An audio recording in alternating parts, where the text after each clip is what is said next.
Pentakosta ketiga. 1. Pentakosta ketiga adalah pencurahan Roh Kudus yang dahsyat di zaman now, melebihi yang terjadi di Azusa Street.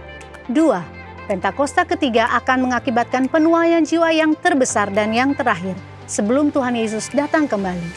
3. Pentakosta ketiga akan mengakibatkan generasi Yeremia, yaitu anak-anak muda yang dipenuhi Roh Kudus, cinta mati-matian kepada Tuhan Yesus, tidak kompromi terhadap dosa, dan akan bergerak untuk memenangkan jiwa. 4. Pentakosta ketiga lahir di Indonesia dan bergerak ke bangsa-bangsa. Gerakan ini dari timur ke barat dan akan kembali ke Yerusalem. 5. Pentakosta ketiga akan memberikan kuasa untuk menyelesaikan amanat agung, dan setelah itu Tuhan Yesus datang kembali. Mazmur 91, dalam lindungan Allah, orang yang duduk dalam lindungan yang maha tinggi dan bermalam dalam naungan yang maha kuasa, akan berkata kepada Tuhan, tempat perlindunganku dan kubu pertahananku, Allahku yang kupercayai. Sungguh, dialah yang akan melepaskan engkau dari jerat penangkap burung, dari penyakit sampar yang busuk. Dengan kepaknya ia akan melindungi engkau, di bawah sayapnya engkau akan berlindung. Kesetiaannya ialah perisai dan pagar tembok. Engkau tidak usah takut terhadap kedahsyatan malam, terhadap panah yang terbang di waktu siang, terhadap penyakit sampar yang berjalan di dalam gelap, terhadap penyakit menular yang mengamuk di waktu petang. Walau 1000 orang rebah di sisimu dan 10.000 di sebelah kananmu, tetapi itu tidak akan menimpamu. Engkau hanya menontonnya dengan matamu sendiri dan melihat pembalasan terhadap orang-orang fasik. Sebab Tuhan ialah tempat perlindunganmu, yang maha tinggi telah kau buat tempat perteduhanmu. Malapetaka tidak akan menimpa kamu, dan tulah tidak akan mendekat kepada kemahmu. Sebab malaikat-malaikatnya akan diperintahkannya untuk menjaga engkau di segala jalanmu. Mereka akan menatang engkau di atas tangannya, supaya kakimu jangan terantuk kepada batu. Singa dan ular tedung akan kau langkahi. Engkau akan menjak anak singa dan ular naga. Sungguh, hatinya melekat kepadaku, maka aku akan meluputkannya. Aku akan membentenginya, sebab ia mengenal namaku. Bila ia berseru kepadaku, aku akan menjawab. Aku akan menyertai dia dalam kesesakan. Aku akan meluputkannya dan memuliakannya. Dengan panjang umur akan kukenyangkan dia, dan akan kuperlihatkan kepadanya keselamatan yang daripadaku. Amin.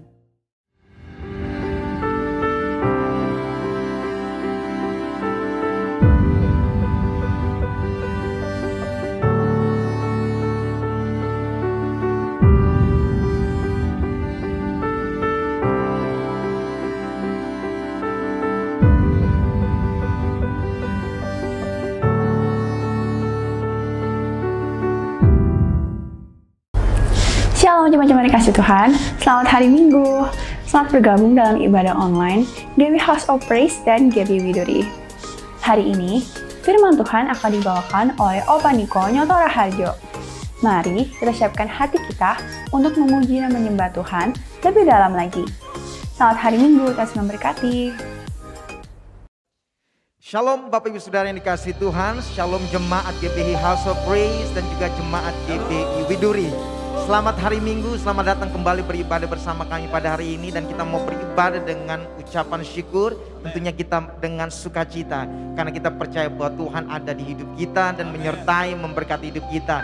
Yang percaya boleh katakan amin. Kasih tepuk tangan buat Tuhan kita. Dia yang layak terima segala pujian, hormat, dan kemuliaan.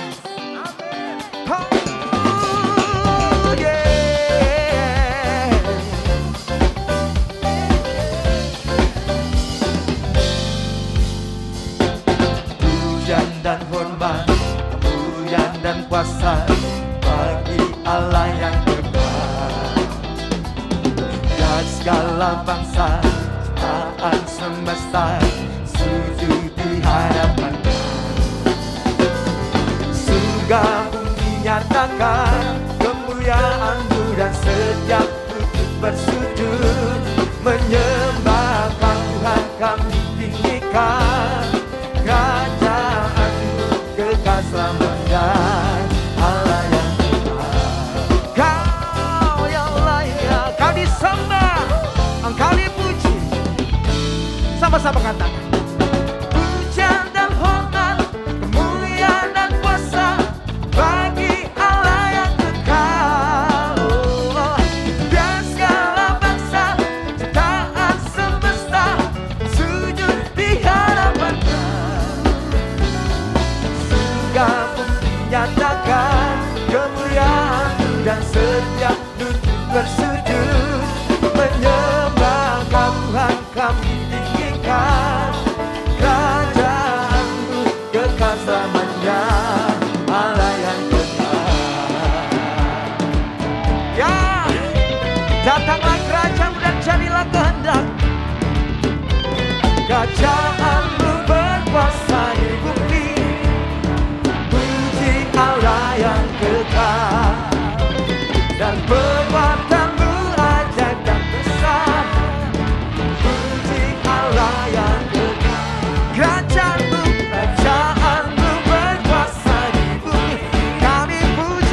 selamanya.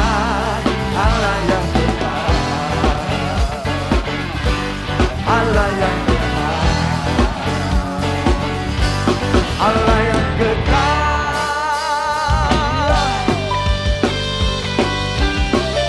Kami puji nama-Mu, kami tinggikan Engkau, Allah yang mulia. Mari sama-sama nyatakan pujian. Dasar dari yang kuharapkan, bukti dari segala yang tak kulihat. Iman berikan kekuatan untuk melakukan perkara yang hebat.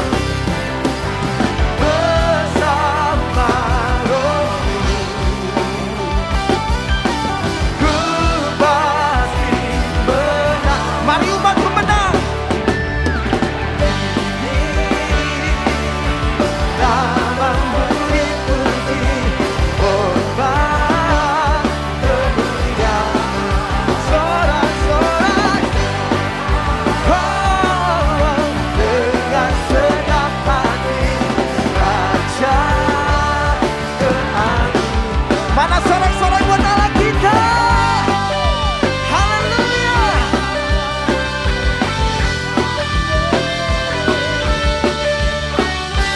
Kau tak biarkan pencobaan melebihi batas kekuatan.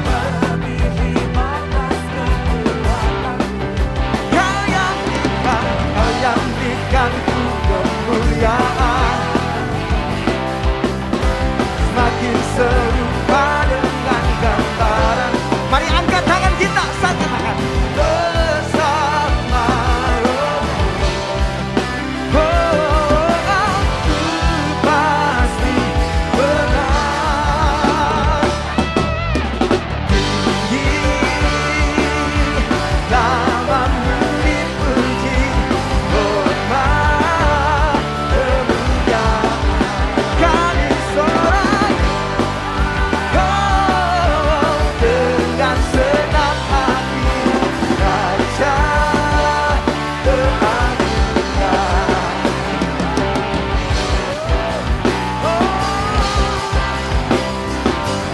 Sebab hanya Engkau Tuhan yang kami agungkan pagi ini.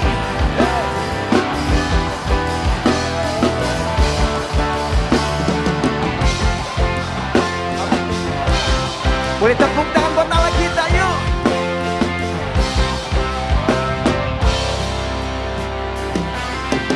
Tinggi nama-Mu dipuji, hormat kemuliaan, sorak-sorai dengan senang hati. Ya Raja, come on. 1, 2, 3, go. Tinggi nama-Mu dipuji, hormat kemuliaan, sorak-sorai. Oh, dengan senang hati, Raja. Sekali lagi kami puji, kami tinggi nama-Mu dipuji, hormat kemuliaan, sorak dengan senang hati, Raja keagungan. Katakan Raja kemuliaan, Raja kemuliaan, kemuliaan, Raja keagungan, Raja keagungan. Angkat dua tangan, katakan Raja kemuliaan, kemuliaan, yang layak, yang layak. Haleluya. Kami puji Engkau, Kau saja yang layak. Kau yang layak terima segala pujian. Engkau yang layak terima segala hormat. Kami bersyukur Tuhan, kami diciptakan, kami dijadikan. Agar lihat hidup kami boleh menjadi kesaksian betapa Tuhan yang menyertai kami adalah Tuhan yang berkuasa, Tuhan yang hidup, Tuhan yang mengasihi kami, Tuhan yang memulihkan kami, Tuhan yang menyelamatkan kami. Untuk itu Tuhan, di hadirat-Mu kami datang, tidak dengan tangan yang hampa, dengan ucapan syukur kami datang, bawa korban pujian bagi memuliakan Engkau. Mari sama-sama kami. Yesus, kemuliaan pulihkan hatiku.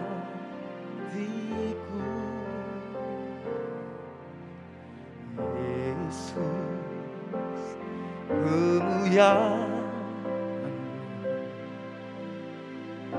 berkati hidup.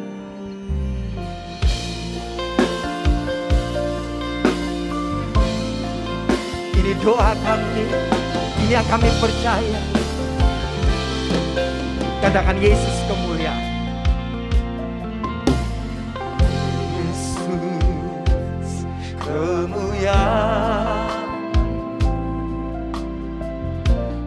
pulihkan hatiku. Yesus kemuliaan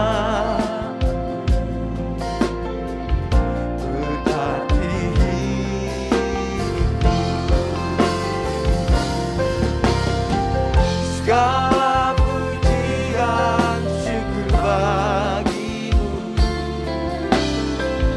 Kau hadir dalam hidupku ini. Ku datang sujud di hadapanmu, memujimu,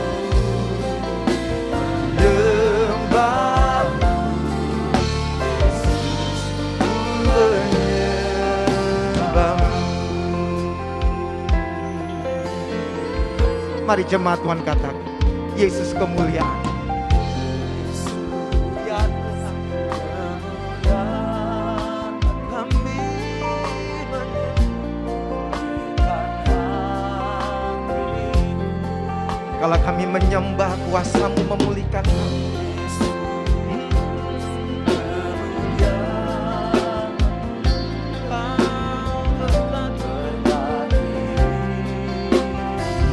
Sama-sama katakan, segala pujian syukur bagimu. Kau hadir dalam hidupku ini. Ku datang sujud di hadapanmu,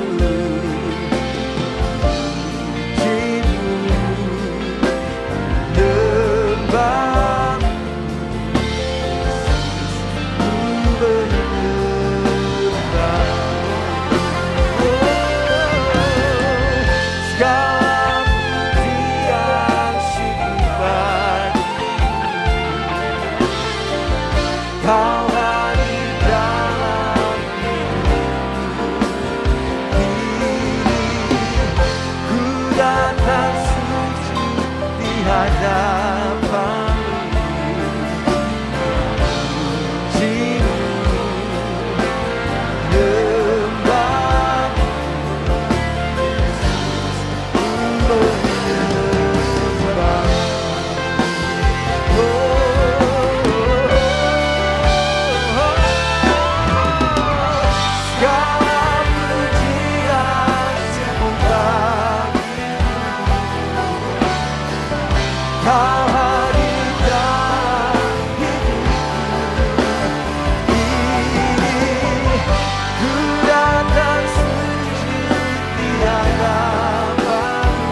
mau bersyukur untuk kehadiran-Mu,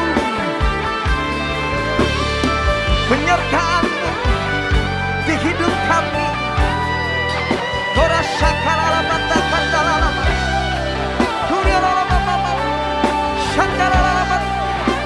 Kami bersyukur Tuhan, anugerah-Mu nyata, melimpah, kemurahan-Mu.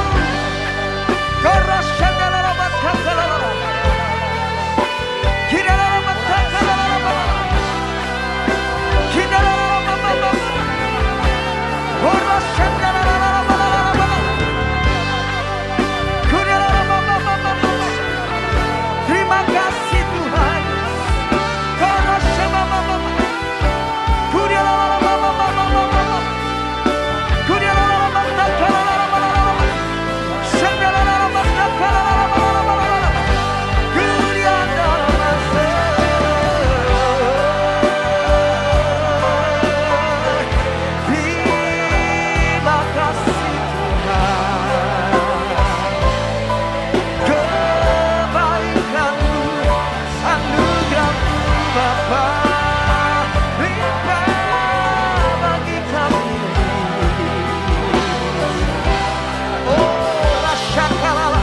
Mari kasih tepuk tangan buat Tuhan kita. Ingat kebaikannya, kasih karunia-Nya. Sama-sama sekali lagi. Dengan iman katakan segala pujian. Segala pujian syukur bagi-Mu. Kau hadir di dalam ini. Ku datang sujud di hadapan-Mu. Memuji-Mu, menyembah-Mu. Ku menyembah, kami memuji-Mu. Memuji-Mu, menyembah-Mu. Ku menyembah-Mu. Memuji,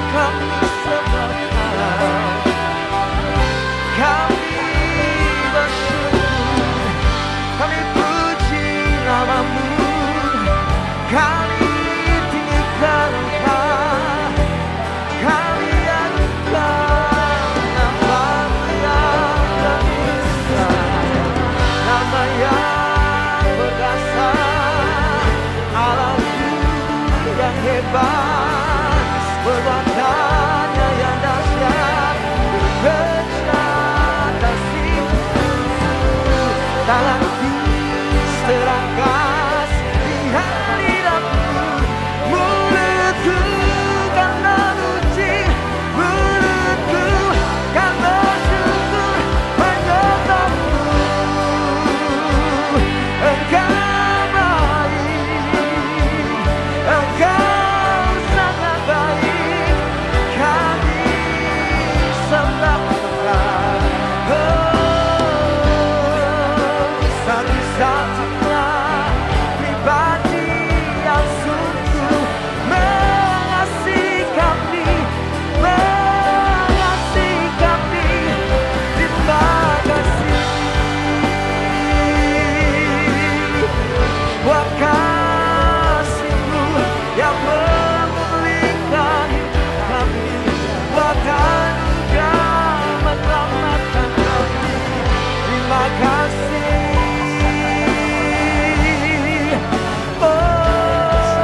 yang berkuasa.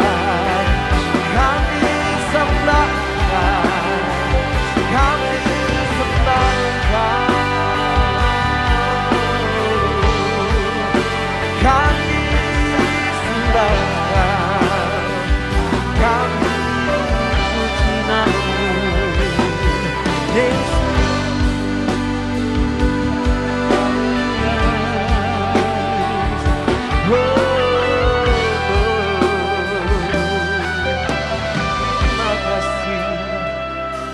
Terima kasih. Buka dua tangan kita di hadirat Tuhan. Firman Tuhan, apa yang belum pernah dilihat mata, didengar oleh telinga, bahkan apa yang belum pernah dilihat oleh mata dan didengar oleh telinga, bahkan timbul dalam hati, itu yang Bapa sediakan bagi setiap kita. Alkitab katakan bagi mereka yang mengasihi. Korasyatakan. Pagi hari ini engkau mendapati anak-anak-Mu yang telah memberi hidupnya, memuliakan Engkau, dan hidup mereka yang mengasihi Engkau. Hidup yang telah menerima banyak kebaikan, pertolongan. Di pagi hari ini Tuhan, kami tidak hanya menerima semua yang datang daripada Tuhan atas hidup kami. Ya, kami tahu itu boleh menjadi bagian kami. Tapi bagian yang terutama yang kami ingin lakukan adalah kami bawa hidup kami sebagai persembahan yang kudus, berkenan kepada Allah. Itu adalah tindakan penyembahan kami. Dan kami tahu pagi hari ini Tuhan, Engkau mendapati penyembah-penyembah benar yang menyembah Engkau Bapa, yang mengasihi Engkau Bapa dengan seluruh kehidupan mereka. Dan kami tahu Tuhan, Engkau pagi hari ini bertahta atas pujian kami, atas penyembahan kami. Yang kami ingin nyatakan Tuhan, inilah waktunya perkenanan. Kami nyatakan di dalam nama Tuhan Yesus, anugerah yang melimpah dicurahkan buat hidup kami. Anugerah yang hebat dilimpahkan bagi kami di dalam nama Yesus. Buka dua tangan kita. Korasyakadal. Mari saya mengajak saudara, angkat suaramu, mulai berdoa dalam bahasa akal budi, mulai berdoa dalam bahasa roh. Kita percaya ketika kita berdoa, Allah akan melakukan pekerjaan. Bagian Allah lewat Roh Kudus yang ada di dalam hidupmu, yang ada di dalam hidupku, yang ada di dalam hidup setiap kita.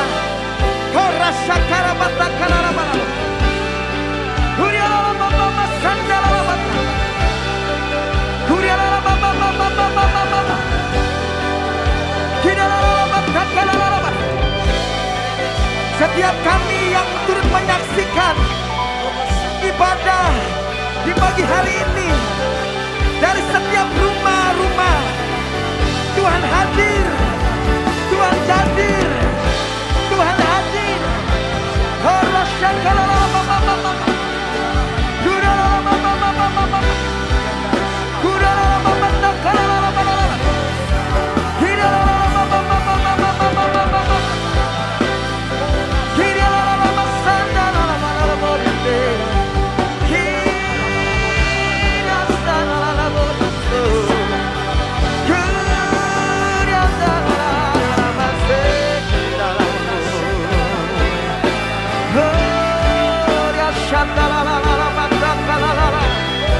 Mari gandengan tangan sama-sama berdoa, berdoa.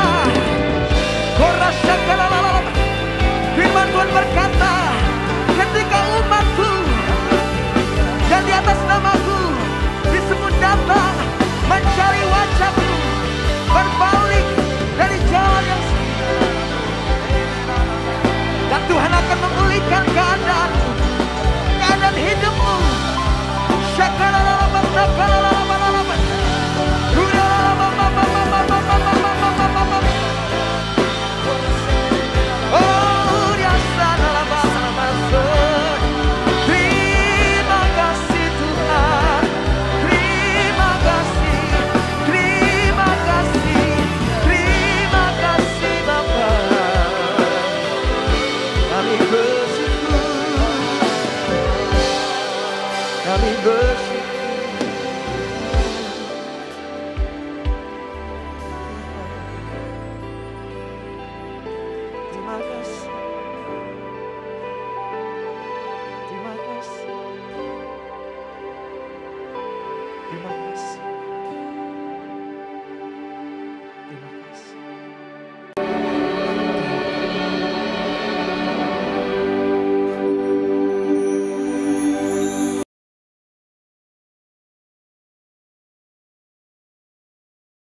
Shalom semuanya.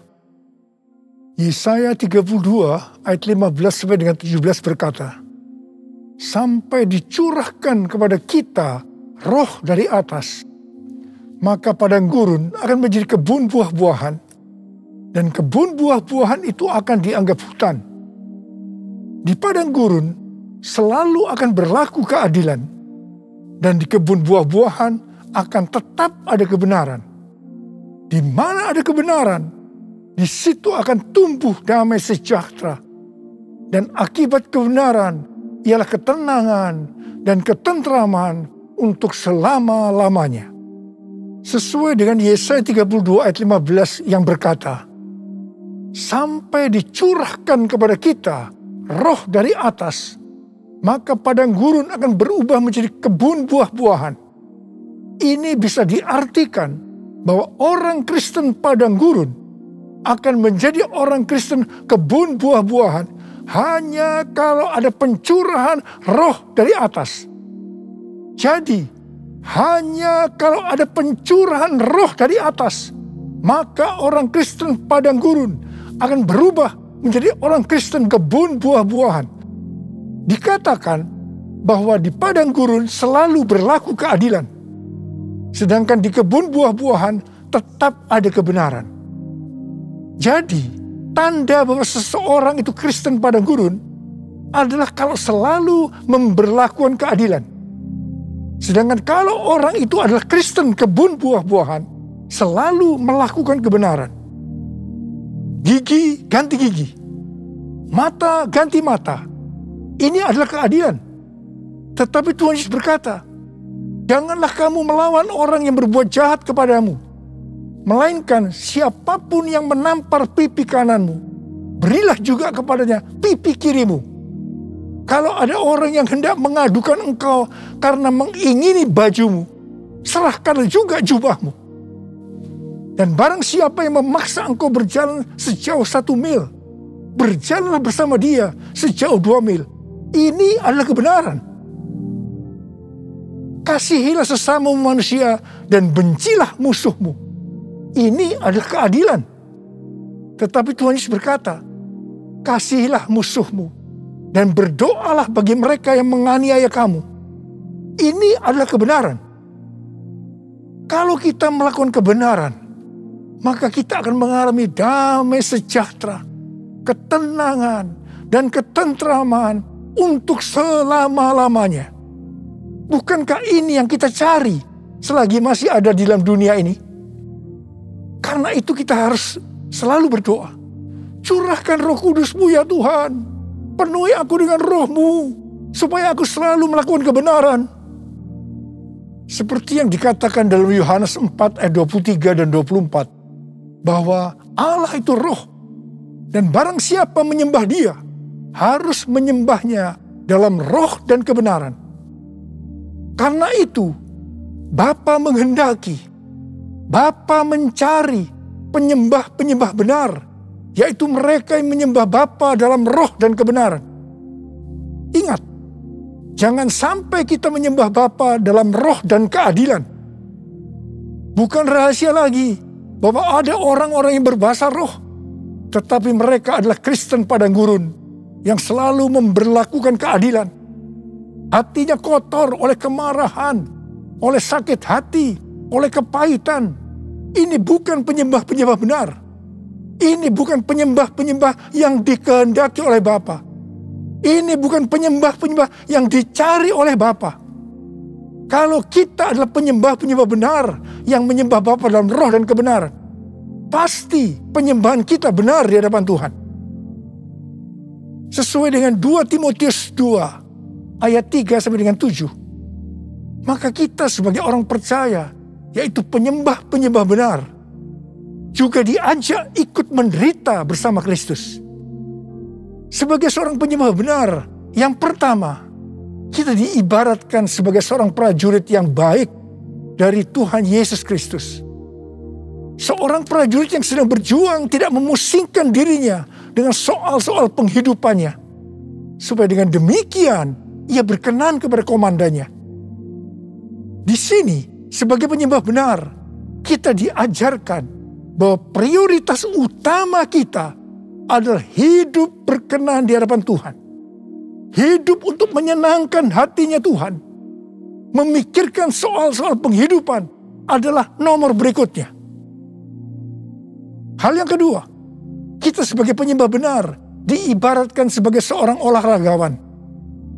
Seorang olahragawan hanya dapat memperoleh mahkota sebagai juara apabila bertanding menurut peraturan-peraturan olahraga. Sebagai penyembah benar, kita tidak sekedar hanya masuk surga, tetapi masuk surga dengan mendapatkan mahkota. Katakan amin. Untuk itu, kita harus hidup berdisiplin sesuai dengan kebenaran firman Tuhan dan rela mengorbankan hal-hal yang menghalangi kita untuk mendapatkan mahkota, termasuk mungkin hobi-hobi kita. Yang ketiga, sebagai penyembah benar diibaratkan sebagai petani yang harus siap bekerja keras dalam pengharapan akan tuaian, meskipun dalam waktu yang relatif lama. Dalam Titus 3 ayat 8 dikatakan, kita harus berusaha sungguh-sungguh melakukan pekerjaan yang baik. Artinya kita harus bekerja keras. Kita juga harus berusaha sungguh-sungguh supaya kita kedapatan tidak bercacat celah pada waktu kedatangannya. Untuk kita bisa mengerti akan semua hal ini, maka kita harus mengingat perkataan Rasul Paulus dalam 2 Timotius 2 ayat 7. Yaitu, Tuhan akan memberi kepadamu pengertian dalam segala sesuatu. Saya juga berdoa agar kita semua mengerti makna ajakan untuk ikut menderita bersama Kristus. Sebagai penyembah-penyembah benar, kita juga harus mengikuti tiang awan dan tiang api. Kalau mereka bergerak, kita juga harus bergerak. Kalau mereka diam, kita juga harus diam. Pada waktu zaman Musa, tiang awan dan tiang api bisa dengan waktu yang lama berada di satu tempat. Tetapi ada kalanya hanya beberapa jam saja. Mungkin mereka kadang-kadang tidak bisa mengerti. Tapi satu hal yang mereka lakukan, mereka taat untuk mengikuti gerakan tiang awan dan tiang api. Hal yang seperti ini yang juga kita harus lakukan sekarang dengan mengikuti tuntunan Roh Kudus. Bapa di surga, ku puji nama-Mu. Bapa di surga, ku puji nama-Mu. Ku cinta, ku puja, ku sembah selamanya. Bapa di surga, ku puji nama-Mu. Bapa di surga, ku puji nama-Mu. Bapa di surga, ku puji nama-Mu. Ku cinta, ku puja, ku sembah selamanya. Bapa di surga, ku puji nama-Mu.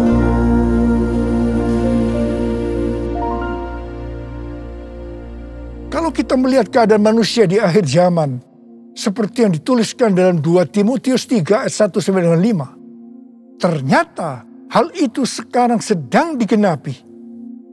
Dikatakan, ketahuilah bahwa pada hari-hari terakhir akan datang masa yang sukar. Manusia akan mencintai dirinya sendiri dan menjadi hamba uang. Mereka akan membual dan menyombongkan diri. Mereka akan menjadi pemfitnah.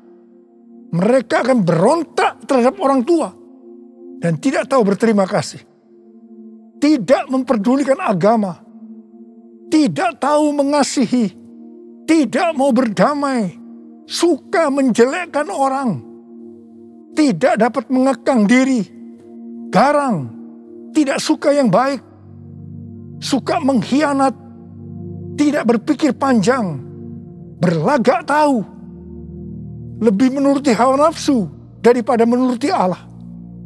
Secara lahiriah, mereka menjalankan ibadah mereka, tetapi pada hakikatnya mereka memungkiri kekuatannya. Jauhilah mereka itu. Mereka ini adalah orang-orang Kristen padang gurun. Karena itu sekali lagi, hanya pencurahan roh yang dari atas, yang artinya pencurahan Roh Kudus yang dahsyat dari Pentakosta ketiga, sangat diperlukan hari-hari ini untuk menjadikan orang Kristen padang gurun menjadi orang Kristen kebun buah-buahan. Buku yang ditulis oleh Michael L. Brown yang diterbitkan pada tanggal 19 Oktober 2021 yang lalu dengan judul Revival or We Die, A Great Awakening is Our Only Hope. Kebangkitan atau kita mati. Kebangunan besar adalah harapan kita satu-satunya. Buku ini berbicara tentang keadaan kekristenan di Amerika. Kesimpulan dari buku ini adalah sebagai berikut. Amerika diambang kehancuran. Harapan satu-satunya adalah lawatan kuasa dan hadirat Allah. Dr. George Barna merilis hasil survei tentang anak muda di Amerika pada tanggal 6 Juni 2021. Dikatakan bahwa pelayanan Kristen yang dipraktikkan oleh gereja dalam 5 dekade terakhir tidak akan efektif untuk generasi anak-anak muda yang disebutkan sebagai generasi yang berbeda. Mereka ini tidak peduli terhadap bangsa Amerika, meragukan sejarah dan fondasi bangsa. Mereka mahir dalam teknologi, bebas secara seksual, labil emosinya, dan campur aduk kerohaniannya. Melihat semua ini, sekali lagi saya katakan, perlu adanya pencurahan roh dari atas, yaitu pencurahan yang dahsyat dari Roh Kudus di era Pentakosta ketiga ini. Kita patut bersyukur bahwa Tuhan membuat APT, yaitu Azusa Street Prayer Tower di Los Angeles, Amerika Serikat, yang akan terus berdoa supaya pencurahan Roh Kudus yang dahsyat dari Pentakosta ketiga terjadi. Izin penggunaan tempat untuk APT sudah keluar. Haleluya. Sekarang kita sedang mengajukan izin renovasi gedung. Ku mau selalu bersyukur, selalu bersyukur. Kau Tuhan yang setia, yang selalu menopang. Ku mau selalu bersyukur, selalu bersyukur. Kau Bapa-Ku yang setia. Ku mau selalu bersyukur, selalu bersyukur. Kau Tuhan yang setia, yang selalu menopang. Ku mau selalu bersyukur, selalu bersyukur. Kau Bapa-Ku yang setia. Kau Bapa-Ku yang setia. Pada waktu murid-murid Tuhan Yesus menantikan pencurahan Roh Kudus di kamar loteng Yerusalem, di mana disebutkan sebagai Pentakosta yang pertama, dikatakan dalam Kisah Para Rasul 1 ayat 14 bagian A, bahwa mereka semua bertekun dengan sehati dalam doa bersama-sama. Artinya mereka berdoa, memuji dan menyembah Tuhan dalam unity siang dan malam. Ini adalah prinsip restorasi Pondok Daud. Ini adalah prinsip menara doa. Setelah 10 hari mereka melakukan itu, Roh Kudus dicurahkan. Mereka dipenuhi Roh Kudus dengan tanda awal berbahasa roh. Setelah itu mereka dipakai Tuhan Yesus untuk melakukan amanat agung. Hari-hari ini, di era Pentakosta ketiga, kita harus melakukan hal yang sama, yaitu berdoa, memuji dan menyembah Tuhan dalam unity siang dan malam. supaya pencurahan Roh Kudus yang dahsyat dari Pentakosta ketiga terjadi. Sehingga amanat agung selesai. Dan setelah itu Tuhan Yesus datang kembali.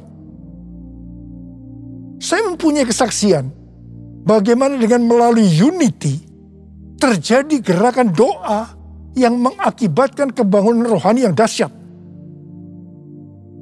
Pada tahun 2002, Ibu Bridget, seorang pendoa syafaat di tempat kita, mendapatkan suatu penglihatan.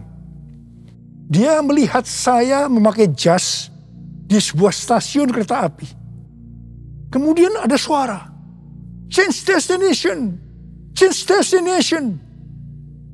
Waktu penglihatan itu disampaikan kepada saya mendapatkan pengertian bahwa akan terjadi perubahan dalam pelayanan saya. Ketika saya sedang bertanya-tanya kepada Tuhan tentang hal ini, tiba-tiba saya merasakan bahwa kemuliaan Tuhan yang membuat kita menjadi satu sesuai dengan Yohanes 17 turun ke atas saya. Apa yang saya alami? Terjadinya tekanan-tekanan dalam hidup saya sampai saya tidak tahan dan bertanya kepada Tuhan, "Ampuni saya Tuhan, kalau saya bersalah pada Tuhan, apa yang harus saya lakukan Tuhan? Ampuni saya." Tuhan menjawab, "Niko, selama ini kamu sombong, kamu arogan. Sekarang kamu harus melakukan dua hal. Yang pertama, turunkan nama gerejamu yang kau bangga-banggakan. Yang kedua, kamu harus meminta maaf kepada gereja-gereja lain. Mungkin selama ini dengan secara tidak sadar, karena pelayanan saya yang begitu sukses, membuat saya sombong dan membuat sakit hati gereja-gereja lain. Dengan tidak berpura-pura, artinya dengan tulus hati, saya melakukan apa yang Tuhan suruh. Di tengah-tengah saya melakukan itu, tiba-tiba roh rekonsiliasi turun. Ini terjadi antara saya dengan gereja-gereja lain. Dan juga di antara gereja-gereja itu. Setelah terjadi rekonsiliasi, maka roh doa turun melanda Indonesia. Saya ingat bagaimana para pemimpin gereja sering berkumpul untuk berdoa bersama-sama. Rumah-rumah doa yang tadinya hanya berada di beberapa kota saja, tiba-tiba menjadi ratusan kota. Tahun 2003 diadakan NPC, yaitu National Prayer Conference di Gelora Bung Karno. Yang mana ini belum pernah terjadi di Indonesia. Pada waktu terjadi gerakan doa itu, tiba-tiba saya sakit alergi. Saya tidak bisa makan makanan yang enak, sebab banyak bumbu-bumbu makanan yang tidak bisa saya makan. Tiba-tiba Tuhan itu berkata kepada saya, "Kamu sedang puasa Daniel." Oh, jadi rupanya puasa Daniel itu artinya makan makanan yang tidak sedap atau tidak enak. Setelah Daniel berpuasa 21 hari, malaikat Tuhan datang kepadanya untuk memberitahukan apa yang akan terjadi pada bangsa Israel. Saya merasakan bahwa Tuhan juga akan berbicara kepada saya tentang Indonesia. Pada suatu hari ketika saya sedang menonton visi di transformasi, tiba-tiba saya menangis. Dan tiba-tiba Tuhan berkata kepada saya, Indonesia akan mengalami transformasi. Setelah kejadian itu, saya mulai sering memperkatakan bahwa Indonesia akan mengalami transformasi. Ternyata yang mendapatkan bahwa Indonesia akan mengalami transformasi bukan saya saja, tetapi hamba-hamba Tuhan yang lain juga mendapatkan hal yang sama. Di tengah-tengah doa untuk terjadinya transformasi, tiba-tiba pada tahun 2004, kita dikejutkan oleh bencana tsunami yang melanda Aceh, di mana lebih dari 200.000 orang yang meninggal. Tidak hanya itu, tetapi di beberapa tempat terjadi bencana alam, seperti gempa bumi yang hebat. Selain itu, orang-orang miskin juga bertambah banyak. Saya berkata kepada Tuhan, Tuhan, katanya Indonesia mengalami transformasi. Tetapi mengapa terjadi hal-hal yang seperti ini? Tuhan tidak menjawab. Tetapi yang pasti banyak orang yang bertobat. Ini adalah suatu kebangunan rohani. Kan ada kebangkitan yang besar, kan ada pemulihan di negeri kami, kan ada kebangkitan yang besar, yang berseru kepada Yesus diselamatkan.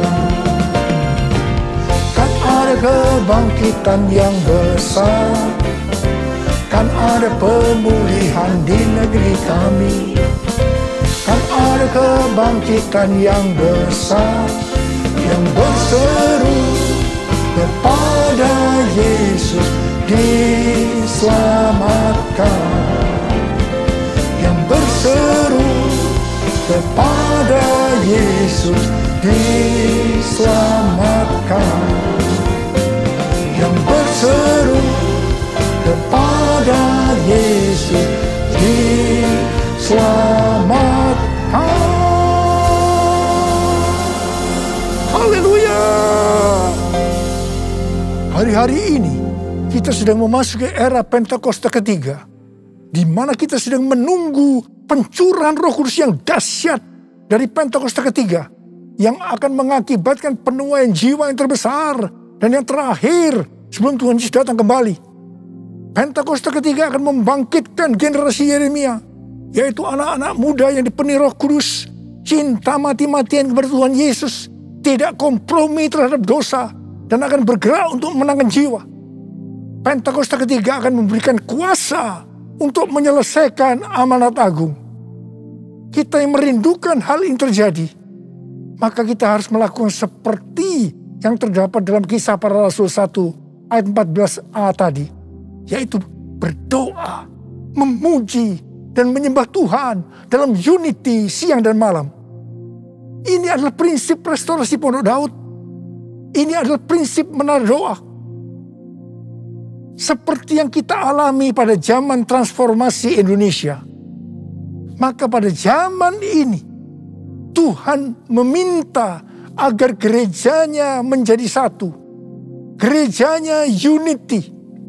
Kalau pada saat itu gereja GBI Gatot Subroto yang dipakai untuk rekonsiliasi di antara gereja-gereja sehingga terjadi unity, maka hari-hari ini hal yang serupa Tuhan meminta agar gereja-gereja tidak hanya memikirkan dirinya sendiri.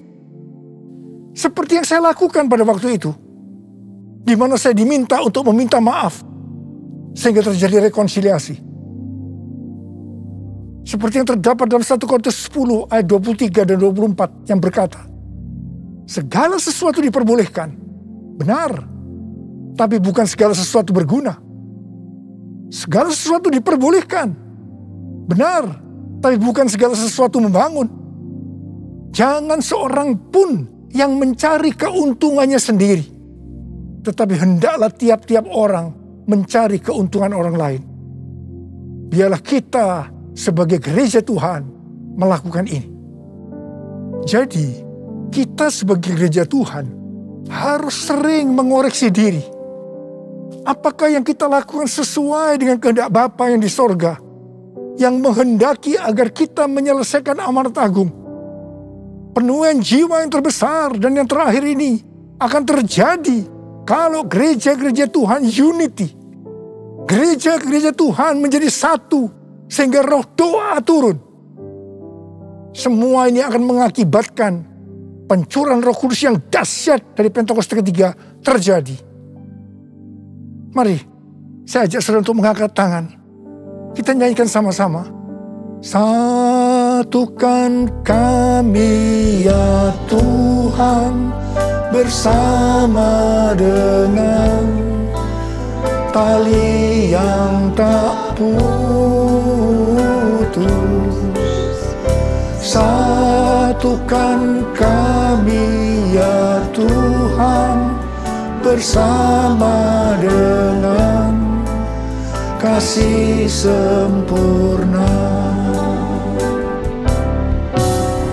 Allah kami satu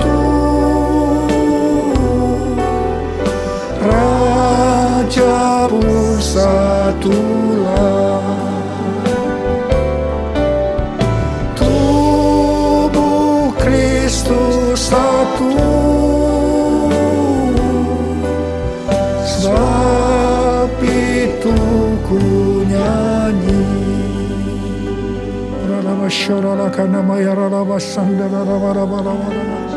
Oh Tuhan, ya Tuhan, aku berdoa saat ini ya Tuhan, jadikan gerejamu Tuhan menjadi satu, unity ya Tuhan. Aku berdoa buat anak-anakmu, gerejamu agar mereka unity. Oh Tuhan, terima kasih, curahkan rohmu saat ini. Curahkan rohmu ya Tuhan. Curahkan rohmu. Oh Rabba-Rabba, membuat hati kami menjadi lembut ya Tuhan. Oh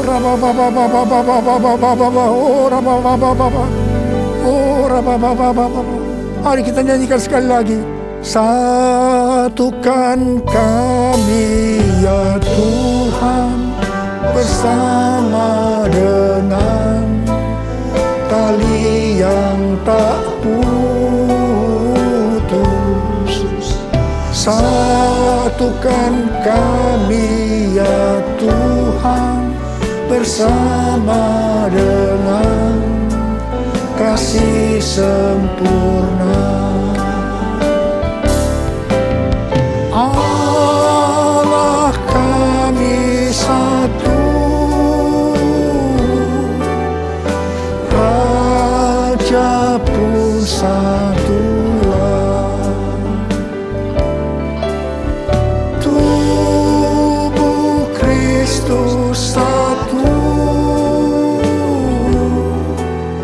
sebab itu ku nyanyi. Tuhan Yesus, Engkau baik. Tuhan Yesus, Engkau baik. Terima kasih buat pesan-pesan-Mu kepada kami semua. Terima kasih ya Tuhan. Terima kasih. Dalam nama Yesus berdoa. Terima kasih. Amin. Saudara-saudara, kita akan masuk ke dalam perjamuan kudus. Kita akan mengingat ayat ini.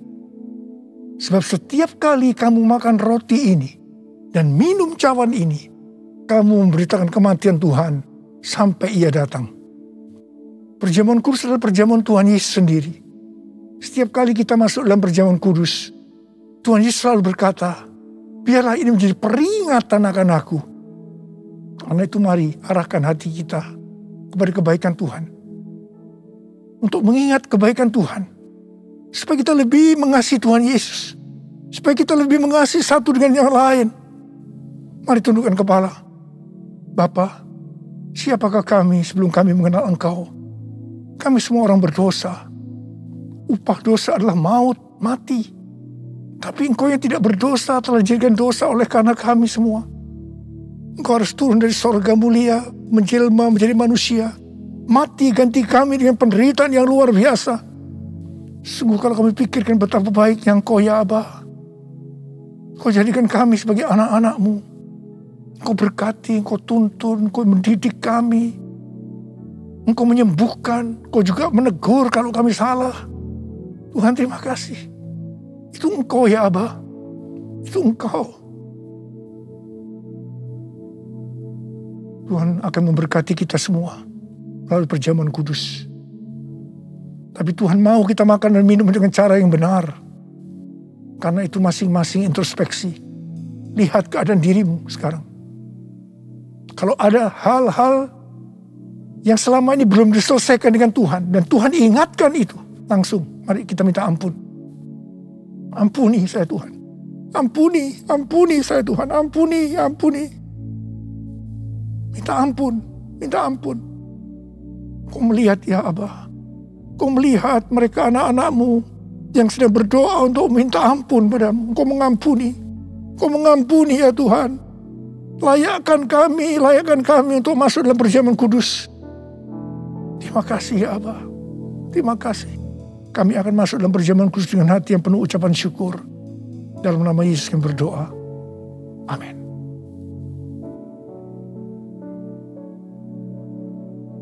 Mari. angkat roti di tangan kanan saudara tinggi-tinggi. Sebab apa yang telah kuteruskan kepadamu telah aku terima dari Tuhan. Yaitu bahwa Tuhan Yesus pada malam waktu ia diserahkan mengambil roti. Dan sesudah itu ia mengucap syukur atasnya. Dia memecah-mecahkannya dan berkata, inilah tubuhku yang diserahkan bagi kamu. Perbuatlah ini menjadi peringatan akan aku. Saudara dikasih Tuhan, bukankah roti yang kita pecah-pecahkan ini adalah persekutuan kita dengan tubuh Kristus? Mari kita makan dalam nama Yesus.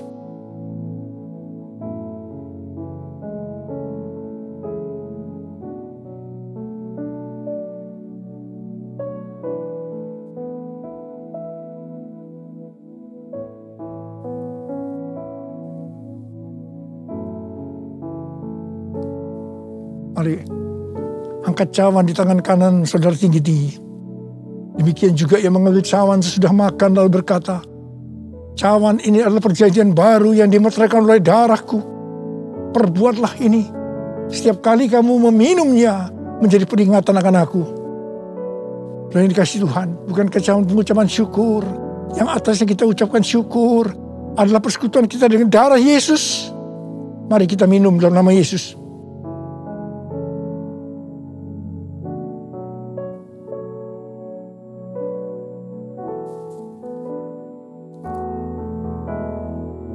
Mari angkat tangan kita di hadapan Tuhan. Ucapkan syukur. Dengan suara, jangan diam. Tuhan terima kasih. Tuhan terima kasih. Terima kasih ya Tuhan. Terima kasih. Oh terima kasih ya Tuhan. Terima kasih. Tuhan terima kasih. Tuhan terima kasih. Tuhan terima kasih. Terima kasih. Kami berdoa buat anak-anak-Mu. Ya Tuhan, kalau ada yang sakit, Engkau yang menyembuhkan mereka. Tuhan, mereka mempunyai bermacam-macam masalah. Engkau yang tolong mereka. Sembuh dalam nama Yesus. Terima mujizat Tuhan dalam nama Yesus. Dalam nama Yesus. Dalam nama Yesus. Sembuh dalam nama Yesus. Sembuh. Terima kasih Tuhan. Terima kasih. Terima kasih. Terima kasih. Terima kasih. Terima kasih. Terima kasih. Yesusku, terima kasih Yesusku. Puji syukur hanya bagi Tuhanku. Terima kasih Yesusku. Terima kasih Yesusku. Puji syukur hanya bagi Tuhanku. Terima kasih ya Tuhan. Terima kasih Yesusku. Terima kasih Yesusku. Puji syukur hanya bagi Tuhanku. Terima kasih Yesusku. Terima kasih Yesusku. Puji syukur hanya bagi Tuhanku.